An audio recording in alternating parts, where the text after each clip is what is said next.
What do you do when you experience a really stressful situation? For most of us, it is not fight or flight, it's freeze.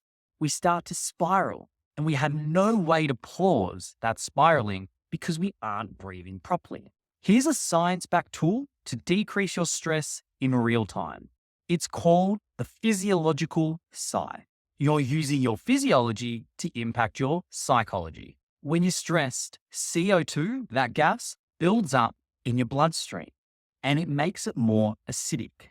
This creates a cascade of events that basically increases your stress levels through the roof. So, how on earth do you do this? Let me show you. You take a double inhale through your nose to start.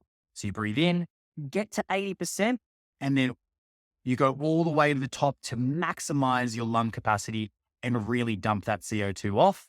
And by the end, you exhale deeply, counting to 5, 10, or 15, depending on how long you can hold it for. This is going to be a bit weird, but follow along with me.